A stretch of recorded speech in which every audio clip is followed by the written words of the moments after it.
tu ne peux pas avoir des miracles de Dieu si tu ne te mets pas à louer, à célébrer Dieu, à lui rendre des actions de grâce pendant des moments difficiles. Dieu dit, pour que tu participes à ma sainteté, il faut que je te fasse passer par les épreuves. Veux-tu en finir avec le péché? Accepte de souffrir dans la chair. Pourquoi ne pas se réjouir des épreuves comme nous le recommande Jacques 1, 2? Tout enfant de Dieu éprouvé, voilà le monde qui l'observe. Assez de témoins qui t'observent. Comment tu vas agir? Vas-tu avoir une réaction bonne ou mauvaise? Si l'action de grâce n'accompagne pas, c'est que tu es ingrat. Parce que ce que Dieu fait à travers l'épreuve que tu traverses, c'est qu'il t'invite à participer à cette sainteté. Et tu ne le remercies pas, c'est que tu es ingrat. Il dit, parlez au-dedans de vos cœurs, sur votre couche, puis taisez-vous. C'est-à-dire que ce que tu vis est tellement fort, tu ne peux plus supporter. Va te coucher.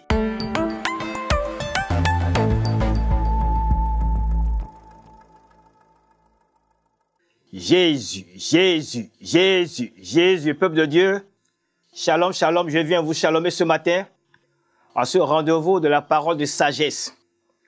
Nous voici à la phase 2 du thème que nous avions commencé la semaine passée.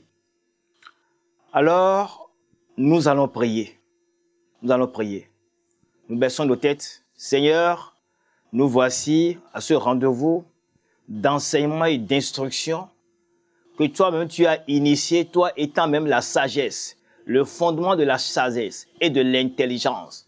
Seigneur, tu nous veux sage, tu nous veux intelligent, car tu as encore à faire avec nous. Toutes les fois où nous avons ton souffle de vie en nous, nous savons que tu veux encore faire quelque chose dans nos vies. Seigneur, à ce rendez-vous, nous voulons, Père, que les cœurs soient touchés et que tu nous veux avoir une posture, celle qui t'honore dans les cieux. Tu veux travailler dans nos vies. Tu veux que chacun de nous se laisse à toi et que tu accomplisses toutes les œuvres que tu as commencées et pleinement pour la gloire de ton Saint-Nom et pour notre bien-être. Et ça, nous devons comprendre cela. Seigneur, tu as commencé avec nous et tu nous rappelles de ne pas craindre que nous allons souffrir. Parce que la souffrance va avec le christianisme, avec notre marche avec toi. Car Jésus, toi-même, tu es venu, toi, le Saint, tu es venu souffrir. Et tu nous demandes d'avoir cette pensée de ce que nous allons marcher avec toi dans la souffrance pour gagner le ciel, ta gloire, ce à quoi nous aspirons tous. Papa, merci. Que toutes les oreilles qui vont entendre soient impactées. Toutes tes brebis au-delà des frontières qui entendront ceci, Seigneur, prends cela à cœur et accepte que par cet enseignement, les faux évangiles qui ont été annoncés, auxquels les gens ont cru et qui les conduisent à la déception disparaissent. Par cet enseignement, Seigneur, bannis les faux évangiles des cœurs et que ton évangile, l'évangile du salut, prenne place. Papa, merci.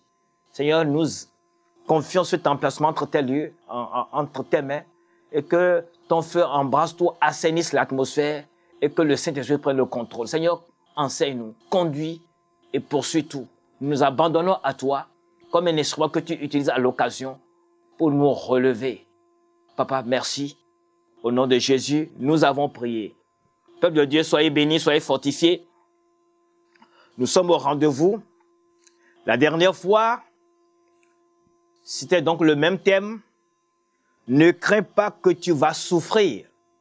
Et nous l'avons tiré de Apocalypse 2, verset 10, qui dit ceci.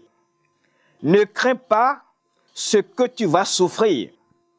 Voici le diable jettera quelques-uns de vous en prison, afin que vous soyez éprouvés et vous auriez une tribulation de 10 jours. Sois fidèle jusqu'à la mort, et je te donnerai la couronne de vie.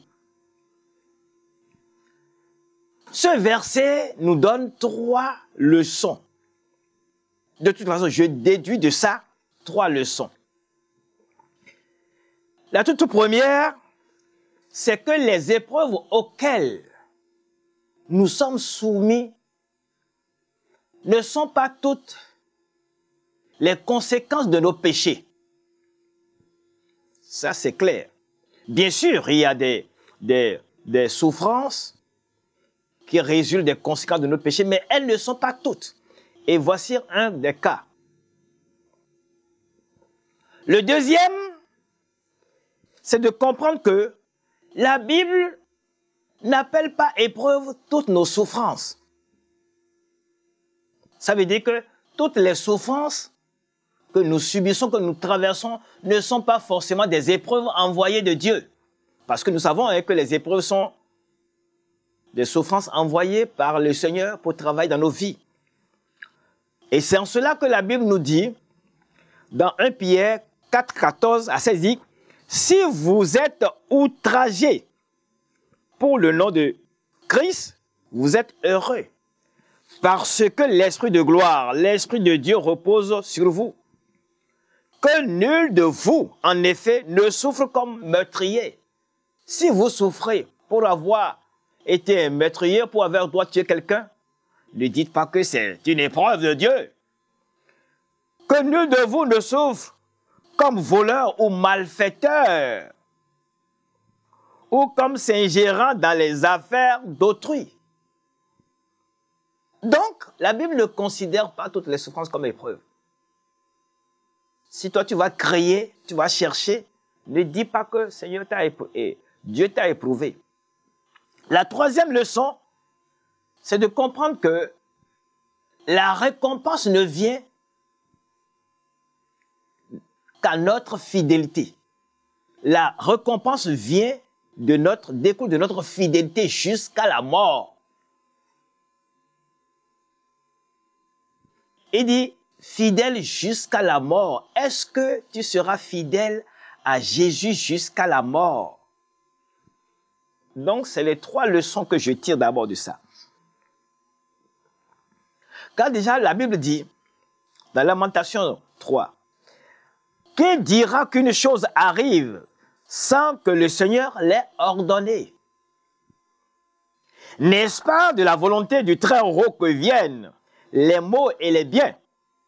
Pourquoi l'homme vivant se plaindrait-il? Que chacun se plaigne de ses propres péchés. Recherchons nos voies et sondons-les.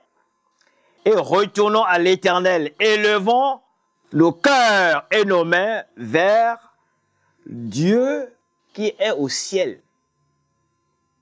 Quand on élève les mains, ça veut dire quoi? C'est un signe d'abandon. C'est qu'on dit, Seigneur, je m'abandonne, je me livre. Et ce passage nous dit qu'en toute chose, nous devons lever nos mains pour dire, Seigneur, vas-y seulement. À la première partie de ce thème, nous avons vu l'origine des souffrances. Nous avons vu que les souffrances ou les épreuves sont des moyens que Dieu utilise pour travailler dans le secret dans la vie de ses enfants. Je répète, les épreuves sont des moyens que détient Dieu pour travailler dans la vie de ses élus, de ses enfants, dans le secret. Et il peut envoyer ces épreuves de plusieurs manières, pas des instruments. Et nous avons vu tout ça dans la première partie. Comme instrument, le diable peut être un instrument que Dieu utilise pour t'envoyer ces épreuves. L'homme, même les autorités, et même toi-même, même la nature. Et nous avons vu également la finalité, le but que visent les épreuves, l'objectif de Dieu. Et nous avons décliné cela en 5 points. La Bible nous dit de comprendre dans 1 Pierre 4, 1 à 2 qui dit ceci. Ayant donc, et ainsi donc, Christ ayant souffert dans la chair, vous aussi armez-vous de la même pensée que vous devez souffrir. C'est-à-dire, armez-vous de la pensée de ce que vous devez souffrir, parce que Christ a souffert dans la chair. Armez-vous de la même pensée, car celui qui a souffert dans la chair en finit avec le péché. Veux-tu en finir avec le péché? Accepte de souffrir dans la chair. Alléluia. Et nous continuons. Le Seigneur accepte, il permet que nous passions par les épreuves pour 5 raisons. La première, il veut nous rendre parfaits, accomplis et sans faille devant lui. Lisons cela dans Jacques 1,4. La première raison. La seconde raison pour laquelle Dieu nous envoie des épreuves, il veut nous faire participer à sa sainteté. Dieu dit, pour que tu participes à ma sainteté, il faut que je te fasse passer par les épreuves. Et ça, nous allons lire ça dans Romains 12, 10. La troisième raison pour laquelle Dieu veut que tu passes par les épreuves, c'est de former l'image de Christ en toi. Romains 8, 29. La quatrième raison, il est dit, Dieu veut rendre notre foi inébranlable en face des manœuvres du monde des ténèbres. Ta foi demeurera inébranlable, autrement accrochée. Et la cinquième raison, la dernière, il est dit autrement. La quatrième, c'est dans 1 Pierre 5, 10. La cinquième, la dernière raison, c'est que Dieu même veut nous glorifier avec Christ. Romains 8, 17. La Bible dit, Dieu veut te glorifier avec Christ. C'est pourquoi il t'envoie des épreuves. Alors, peuple de Dieu, si tel est le cas, pourquoi ne pas se réjouir des épreuves comme nous le recommande la parole de Dieu dans Jacques 1, 2? Il dit de prendre les épreuves comme sujet de réjouissance. Parce que la finalité, le but que cela vise, voilà, les raisons. Malheureusement, vous savez, les épreuves sont comme des châtiments et qui provoquent la tristesse et non la joie. C'est pourquoi nous avons peur. C'est pourquoi parfois nous avons peur de les subir. Alléluia. Alors que la Bible dit que cela est nécessaire. Si nous voyons que c'est nécessaire, quelle devrait être notre conduite pendant la période d'épreuve ou des épreuves? Quelle devait être notre conduite? Comment faire pour que dans cette marche, nous ayons une posture qui réjouisse le cœur de notre Dieu? Lui qui travaille, parce que c'est pas ça qui travaille dans le secret, dans notre vie. Puisque c'est lui qui est en œuvre, c'est sa main invisible qui est en train de travailler dans ta vie, comment faire pour ne pas le déplaire? Donc, comment gérer ces moments? Et c'est ce que nous devons comprendre, que tout chrétien mis à l'épreuve a tous les radars spirituels braqués sur lui. Tous les radars spirituels et physiques. Le monde des ténèbres t'observe quand tu es éprouvé. Les anges t'observent quand tu es sous l'épreuve. Et le monde physique t'observe. Pour savoir quoi? Juste pour savoir comment tu agirais. Tout enfant de Dieu éprouvé, voilà le monde qui l'observe. Assez de témoins qui t'observent, voilà comment tu vas agir. Alors, là, il faut savoir prendre la bonne position. Vas-tu prendre la bonne position? Vas-tu réagir, avoir une réaction bonne ou mauvaise? Malheureusement, il est constaté que quand nous sommes éprouvés, ou la plupart des chrétiens, quand ils sont éprouvés, la première idée qui leur arrive, qui pourrais-je voir, qui voir, pour alléger, pour mettre fin à ces souffrances, qui trouver rapidement pour la solution. Et ce comportement nous conduit à l'impatience. Or, l'impatience, c'est un péché. Parce que celui qui vit de l'impatience est rattaché à son moi. Alors, nous savons que le Seigneur, s'adressant à la foule, a présenté 3 ou 4 catégories de terre. L'état spirituel du cœur.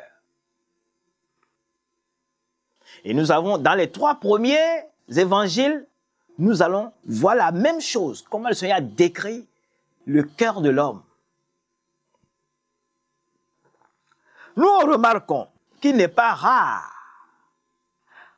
de voir certains chrétiens, pendant les épreuves, abandonner, prenant la fuite, démissionnant.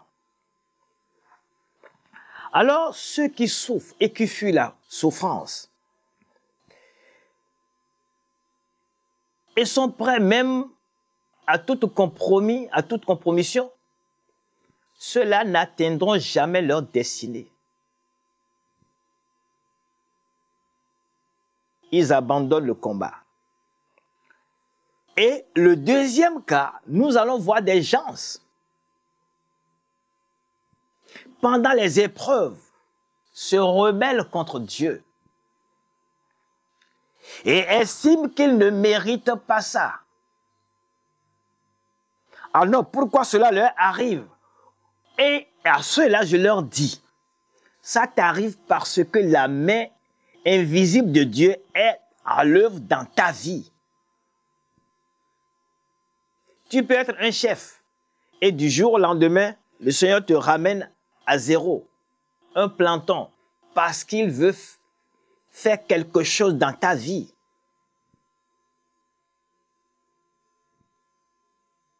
Tu peux avoir un bon poste et du jour au lendemain, tu es dégommé, tu vas à l'échelon inférieur. Comprends et regarde, sonde ta vie. Si tu ne te reproches rien, dis-toi que la main invisible de l'Éternel est agissante dans ta vie. Donc, il y a plusieurs qui, pendant ces moments, commencent à murmurer, dressent un chapelet d'œuvres, ce qu'ils ont fait dans la maison de Dieu. Seigneur, j'ai fait ceci, j'ai fait cela, je ne mérite pas ça. Or, ceux-là, je dis, c'est ceux qui ont reçu, ont été mal évangélisés. Parce que même l'apôtre Paul, lui, l'apôtre Paul, il était dans l'œuvre de Dieu, il travaillait pour Dieu, il portait l'évangile. Il a souffert. Il a souffert. Il faut lire bien, lisez bien 2 Corinthiens 11, là où l'apôtre Paul a souffert. La Bible dit, ceux qui veulent vivre pieusement en Jésus seront persécutés.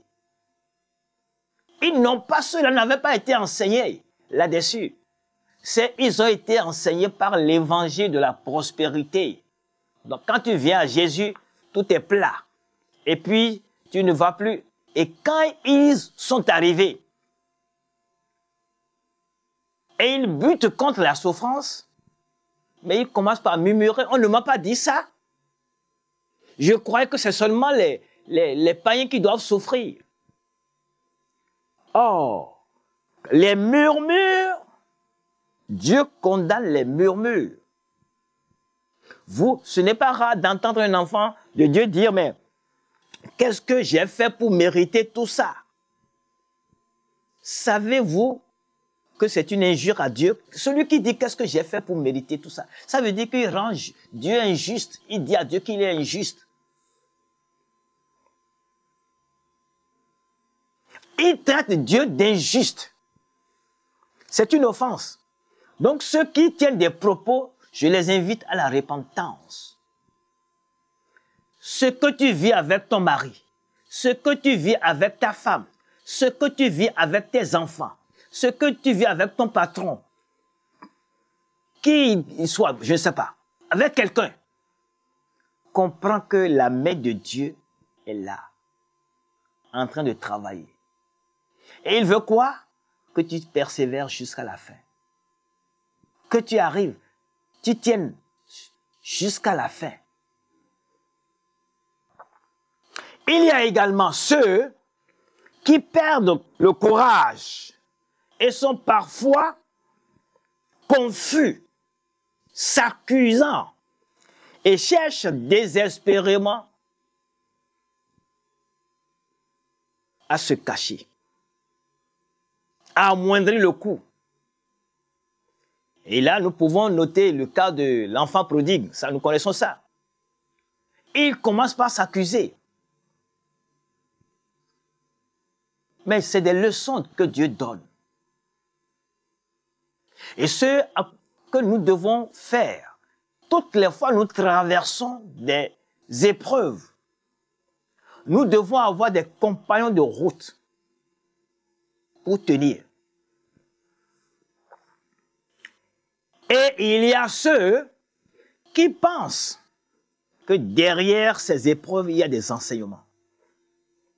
C'est ceux, le Seigneur a parlé, ceux qui ont le cœur de bonne terre. Le Seigneur veut que toi et moi, nous soyons de ceux-là. Ceux qui pensent et qui disent que derrière tout ce que se passe dans leur vie, il y a la main de Dieu. Ils acceptent d'affronter courageusement et de souffrir en silence. Amen. Ils prennent du temps à chercher la face de Dieu. Je comprends, je sais que l'enseignement de ce jour vient comme imprimé en chacun de nous et dans l'Église de Dieu la bonne conduite pendant les moments d'épreuve.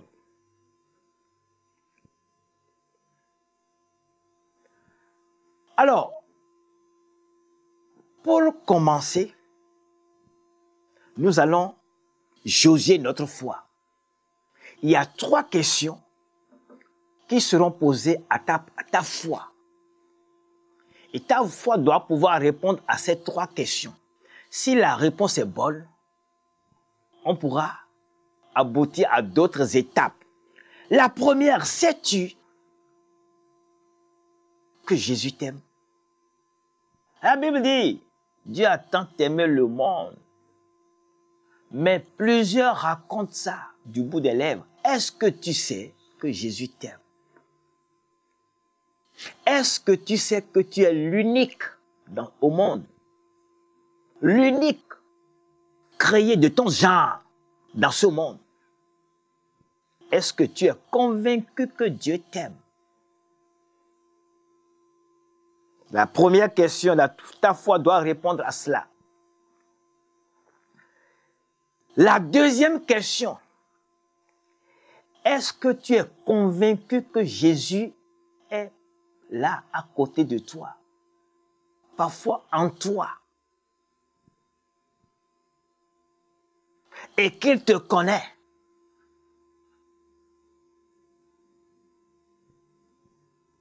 Le livre de Matthieu 28, 20, Jésus dit, « Voici, je suis avec vous tous les jours jusqu'à la fin du monde. » Crois-tu à cela? Est-ce que tu crois à ça? La troisième question est de savoir quel est le but de la présence de Dieu à tes côtés. Si tu croyais qu'il est là, quel est le but de sa présence? Quel serait le but de sa présence?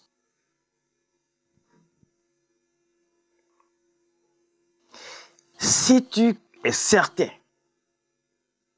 que Jésus t'aime, si tu es certain qu'il est là à côté de toi et qu'il voit à travers, il voit et vit ce que tu vis, et que tu sais qu'il est à côté de toi, pour quel but?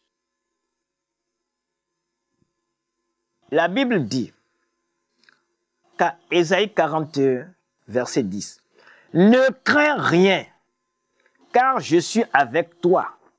Ne promène pas des regards inquiets, car je suis ton Dieu. Je te fortifie. Je viens à ton secours. Je te soutiens de ma droite triomphante. » Il est là pour ça.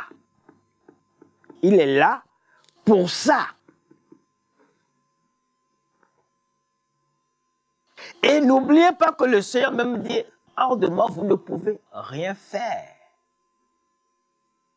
Sans Jésus, tu ne peux rien faire. Lui, il le sait. C'est pourquoi il a voulu être là, à côté de toi.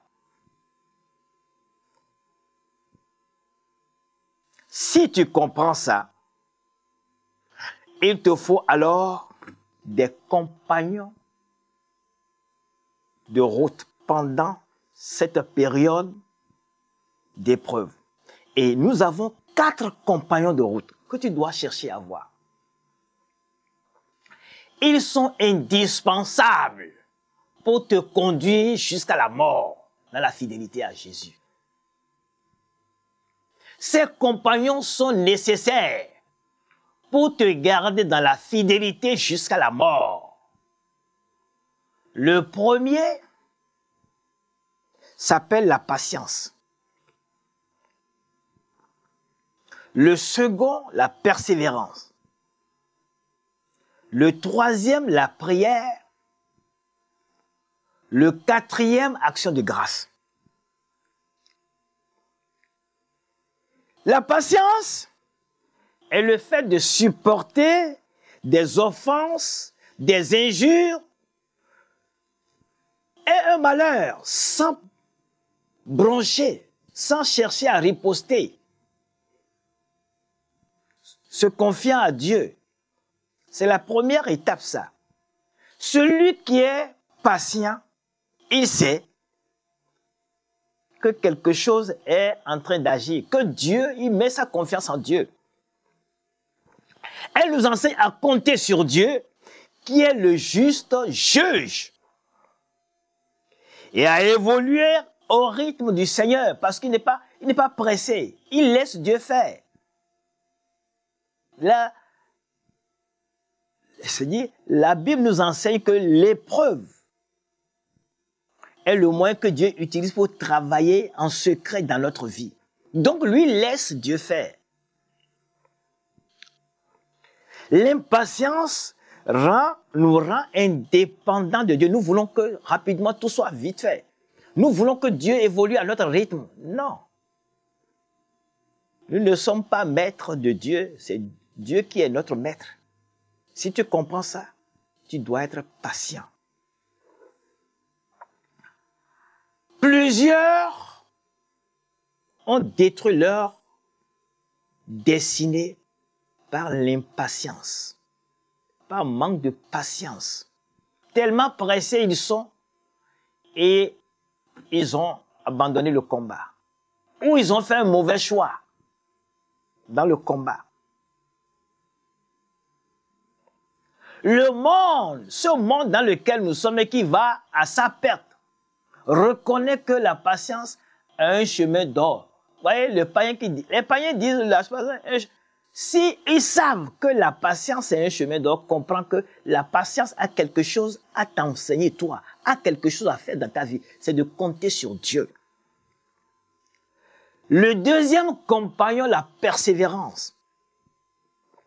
La persévérance, c'est donc le fait de tenir bon, de ne pas relâcher, de résister dans la souffrance.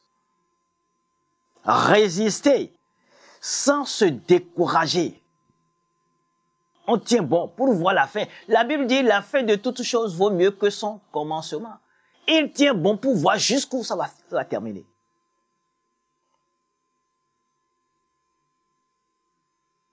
Alors, le Seigneur nous dit, si nous lisons Luc 21, 19, le Seigneur nous a parlé de ce que c'est que la persévérance. Il dit ici, 21, 19,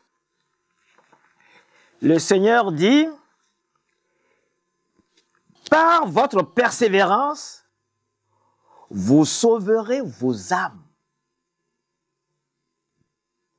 Par votre persévérance, par la persévérance, le chrétien sauve son âme. C'est la persévérance qui produit la victoire dans les épreuves. Romains 5, 3 à 4. Le troisième compagnon, c'est donc la prière. La prière. Jésus nous dit dans Jean 15, 7, « Si vous demeurez en moi et que mes paroles demeurent en vous, demandez tout ce que vous voudrez et cela vous sera accordé. » Ce n'est pas la prière que nous allons rapprocher de Dieu pour demander à Dieu, lui exprimer notre état d'âme, notre état, nos sentiments de l'heure. Et lui sait. Lui qui travaille dans le secret, il sait comment amoindrir les coups, comment t'aider à supporter. C'est pas la prière. Il est dit que les yeux de l'Éternel sont sur les justes et ses oreilles sont attentives à leurs prières.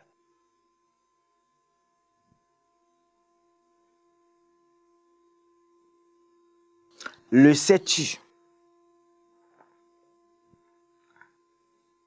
La prière nous met dans l'intimité du Seigneur. Sans la prière, nous avons une vie fragilisée.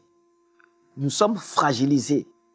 Et c'est par la prière que nous allons pouvoir opérer dans le spirituel, où réside la victoire. Parce que notre victoire est acquise dans le spirituel avant que cela se concrétise. Mais ce n'est pas la prière. C'est dans la prière que tu vas exprimer tous tes besoins à Dieu. C'est dans la prière que tu auras la solution. Amen. C'est dans la prière que tu vas ramener, tu vas pouvoir supporter les coups. Amen. Donc, c'est avec la prière que nous pourrons avoir la révélation sur l'objectif de cette épreuve. Dans toutes les prières du moment d'épreuve, nous devons renouveler notre confiance à Dieu. Car il est fidèle, il nous aime et il veut notre bien. Il veut du bien à chacun de nous. Il faut lui rappeler et le remercier pour la circonstance, d'où le quatrième compagnon qui est l'action de grâce. Et c'est quand nous traversons des moments difficiles et nous continuons à remercier Dieu qu'il y a confusion dans le camp de l'ennemi. Nous ne pouvons pas confondre le monde des ténèbres si nous ne remercions pas Dieu pendant les moments difficiles.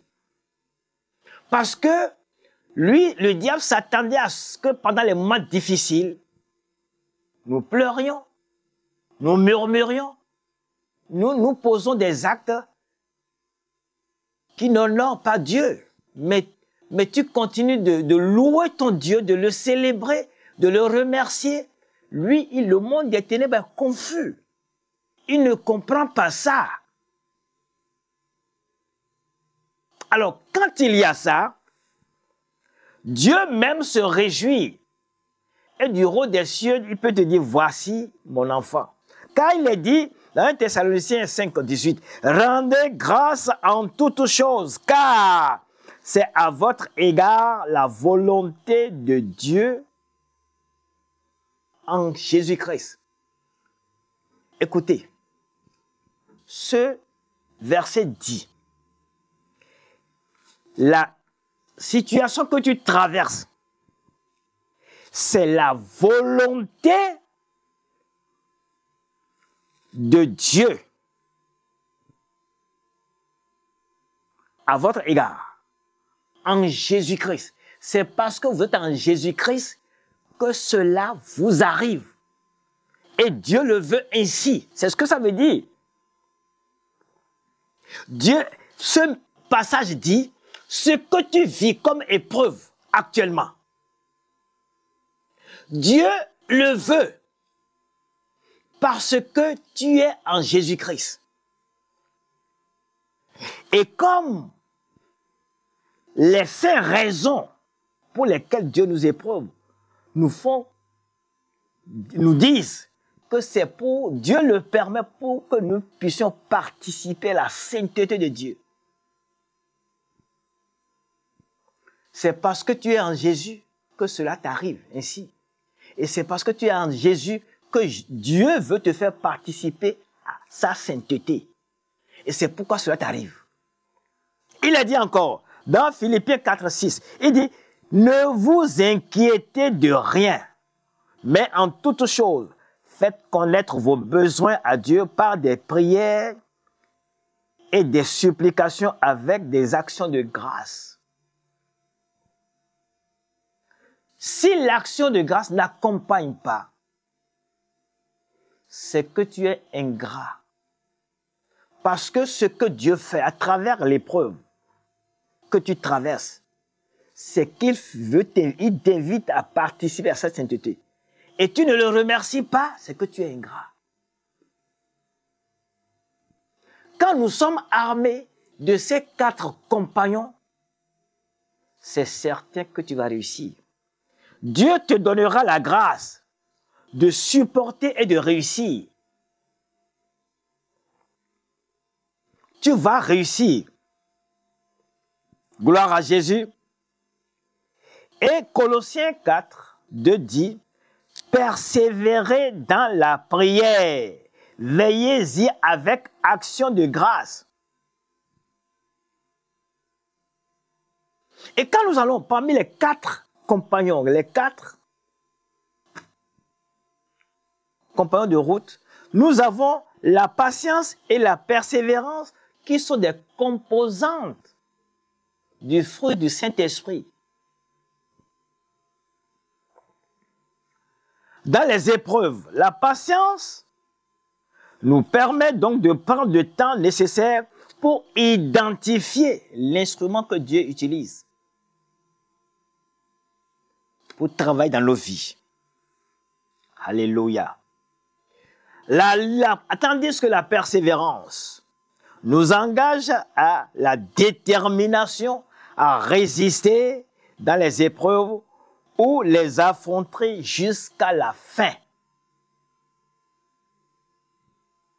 La prière nous maintient donc dans l'ambiance spirituelle du Seigneur, à causer avec notre Dieu, et l'action de grâce témoigne de notre gratitude à notre Dieu pour la présence de sa main invisible dans la situation.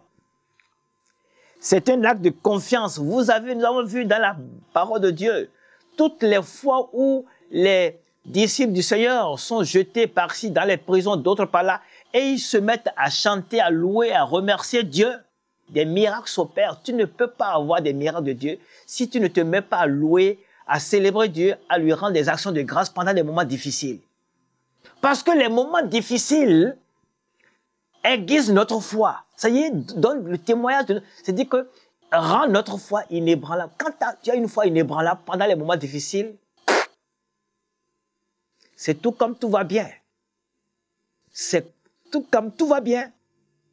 Parce que tu as une foi inébranlable en Jésus. Gloire à Jésus.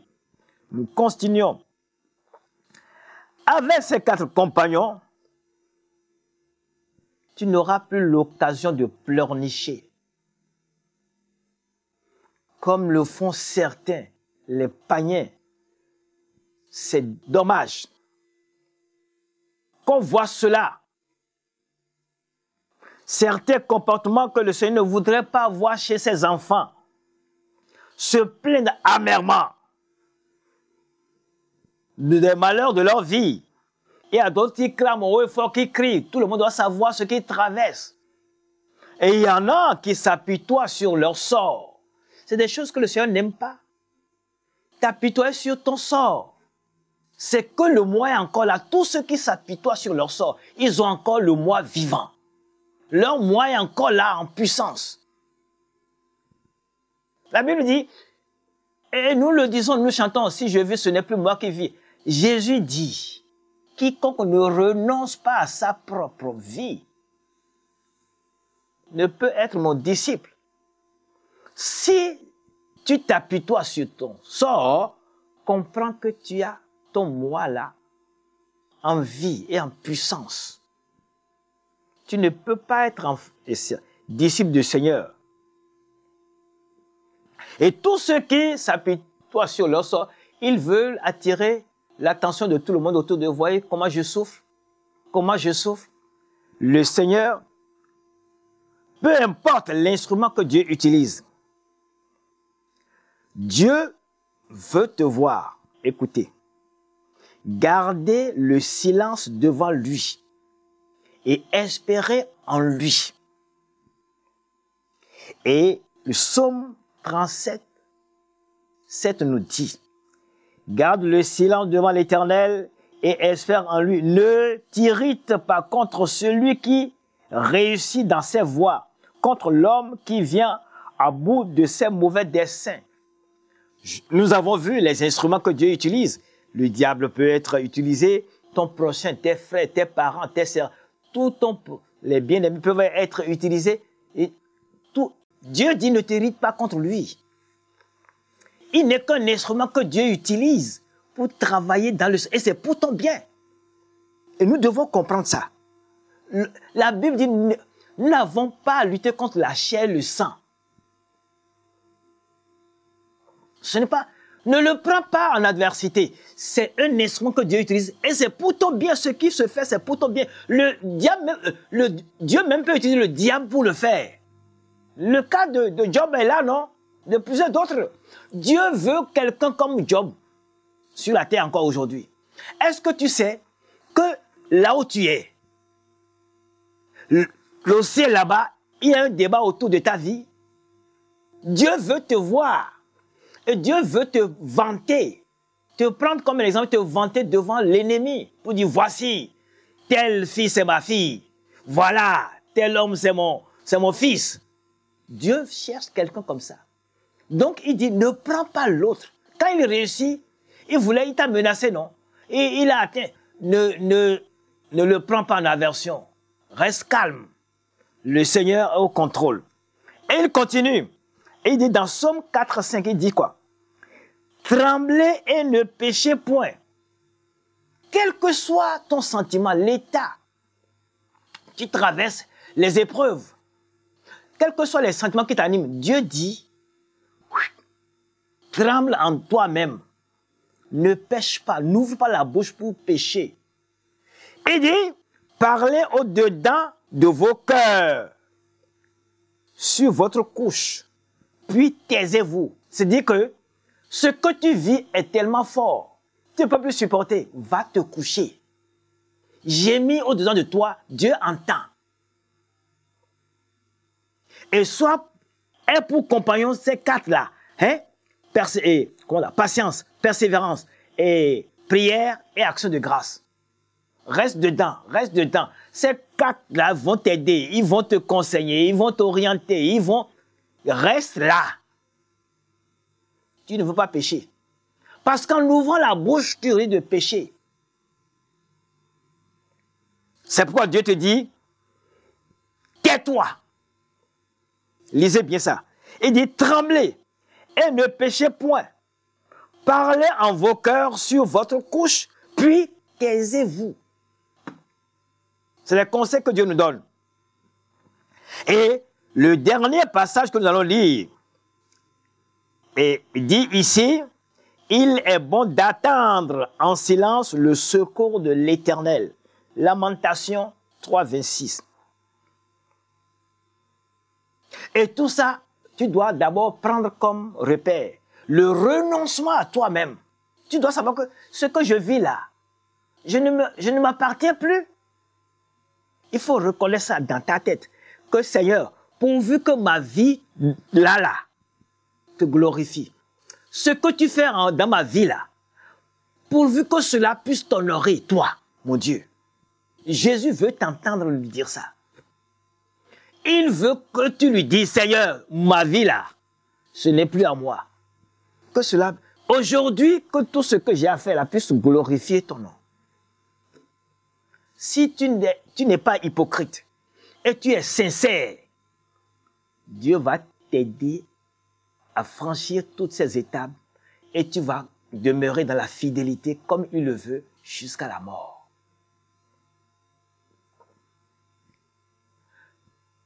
Nous avons vu le psalmiste David. Il a traversé des épreuves. Et l'un de ces prières que je garde se situe dans Psaume 25, où vous allez voir manifestement celui qui traverse des épreuves. Lisez ça, je vous laisse en mémoire, lisez ça. Voilà, nous devons, peuple de Dieu, nous devons arriver à avoir la posture que Dieu veut. Tu as été prévenu. Les jours viendront. Tu seras persécuté par les autorités de ton pays. Ils te poursuivront comme on chasse le lapin. Dieu dit, je suis là. Je suis là, compte sur moi. Tes parents vont te persécuter. Ton mari, ta femme, tes frères et sœurs, même celui qui est Dieu, ça peut être ton pasteur, un serviteur de Dieu. Dieu dit, tiens bon. Tiens bon. Et ça, comprends que je t'aime. 1. Comprends que je suis avec toi. 2. Comprends que ma présence, c'est pour te garder. Car il est écrit, ils te combattront, mais ils ne te vaincront pas car je suis avec toi. C'est la promesse de Dieu.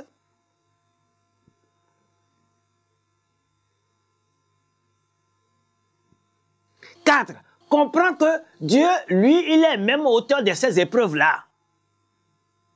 Pour quelle cause? Juste pour te faire participer à sa sainteté. Parce que personne n'ira au ciel s'il ne porte pas la marque de Jésus. Or, la Bible dit, par ces persécutions, par ces épreuves, Dieu lui-même nous façonne à l'image de son Fils Jésus-Christ. Nous soyons à l'image de Jésus parce que au ciel là-bas, c'est ceux qui sont à l'image de Jésus que vous allez voir. Veux-tu être à l'image de Jésus? Laisse Dieu faire. Laisse Dieu faire. Et supporte, sois patient, sois persévérant. Va avec la prière et continue avec les actions de grâce. Que le nom de Dieu soit loué. Peuple de Dieu, voilà le message. Prends ça comme ton message. Commence à t'exercer. Prends les épreuves comme sujet de joie. Ne pleurniche pas. Le simple fait même de commencer à verser les larmes, le diable veut te voir pleurer. Et le Seigneur, l'Esprit de Dieu nous dit ici, je veux vous voir avec des larmes de joie. Je veux vous voir avec des larmes de repentance, mais pas pleurnicher sur ton sort. Pas pleurer pour ton sort. Là, quand tu pleures, le diable est content quand il te voit avec les larmes qui traduisent ta pitié. Tu pleures sur ton sort, il est content. Il dit, c'est ce qu'il veut. C'est ce qu'il veut. Donc, la Bible dit, réjouissons-nous toujours dans le Seigneur. Réjouissez-vous. Soyez bénis, que le Seigneur vous bénisse. Prenez ça au sérieux, que la grâce de Dieu soit sur vous. Shalom, shalom, shalom. Jésus, Jésus, Jésus, Jésus. Nous irons au ciel. Shalom à tous. Amen.